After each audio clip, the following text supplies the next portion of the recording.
કેન્દ્રીય ગૃહ મંત્રાલયના નિર્દેશ પ્રમાણે 7મી મે 2025ના રોજ પાટણ જિલ્લામાં સિવિલ ડિફેન્સ મોક ડ્રીલ યોજનાર છે, જે સંદર્ભે કલેક્ટર શ્રી તુષારકુમાર ભટ્ટે પત્રકાર પરિષદ યોજીને આપત્તિ દરમિયાન કેવા પ્રકારના પગલાં લઈ શકાય તે અંગે જાણકારી આપી હતી. જિલ્લામાં 5 નગરપાલિકા, આઈઓસી પંપ, સિદ્ધપુર જીઆઈડીસી અને બોર્ડર પરના 8 ગામોમાં આ મોક ડ્રીલ યોજવામાં આવશે. કલેક્ટર શ્રી તુષારકુમાર ભટ્ટે કહ્યું કે મોકડ્રીલનો આશય નાગરિકોની સુરક્ષા માટે મહત્વપૂર્ણ સાબિત થશે. જો કે મોકડ્રીલ આપત્તિ દરમિયાન સિવિલ ડિફેન્સ નાગરિકોની સુરક્ષાના ભાગરૂપે કરવામાં આવનાર છે, જેનાથી કોઈ પણ નાગરિકોએ ભયભીત થવાનું જરૂર નથી. તારીખ 7મીએ સાંજે 4 થી 8 વાગ્યા દરમિયાન ઓપરેશન અભ્યાસ હેઠળ મોકડ્રીલમાં સહભાગી થવા માટે નાગરિકોને અનુરોધ કરાયો છે. ઓપરેશન અભ્યાસ હેઠળ mock drill, defence training, siren અને બ્લેકઆઉટ એમ 4 તબક્કામાં કાર્યવાહી કરવામાં આવશે.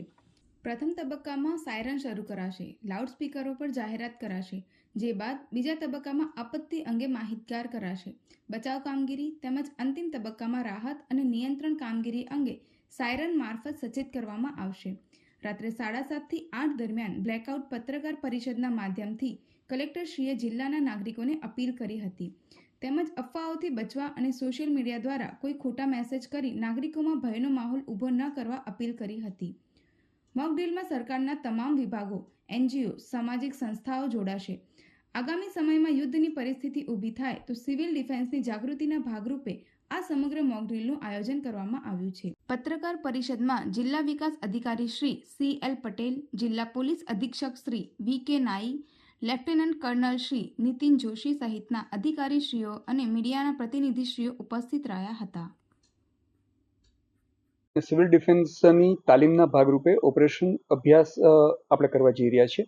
લોકોની જાગૃતિ વધે કે આપણે કોઈ પણ પરિસ્થિતિ ઉપસ્થિત થાય તો એ પરિસ્થિતિમાં આપણે કેટલા તૈયાર છીએ અને લોકોને તૈયાર કરવાના ભાગરૂપે આ આપણે એક્સરસાઇઝ કરવા જઈ રહ્યા છીએ.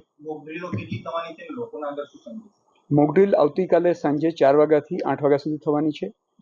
લોકોને આપણે કે આ મોકડ્રીલની અંદર જે પણ પ્રવૃત્તિ થાય એ પ્રવૃત્તિનું એક લોકોને શીખવવા માટે એજ્યુકેશનના ભાગરૂપે આપણે કરવા જઈ રહ્યા છીએ કે જેથી આવી પરિસ્થિતિ ઉપસ્થિત થાય તો કેવા પ્રકારની તૈયારી આપણે વધારે સારી રીતે કરી શકીએ અને એ સમજાવવાના ભાગરૂપે એક્સરસાઇઝ છે. સૌથી પહેલા તો કોઈ પણ પ્રકારની માનો કે આપણી પર કંઈ આવે છે આપત્તિ, તો એ સંજોગોમાં આપણે સાયરન વાગશે.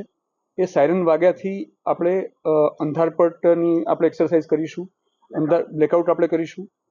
એ બ્લેકઆઉટ ઉપરાંત ત્યાંથી ઇવેક્યુએશન, માણસોને જ્યારે કોઈ મકાન ઉપર માનો કે આક્રમણ થાય છે તો મકાનને નુકસાન થાય છે તો એ મકાનમાંથી આપણે માણસોને કેવી રીતે કાઢવા, સંપત્તિને કેવી રીતે કાઢવી, એની આપણે તૈયારી કરીશું અને લોકોમાં આની જાગૃતિ ફેલાવશું.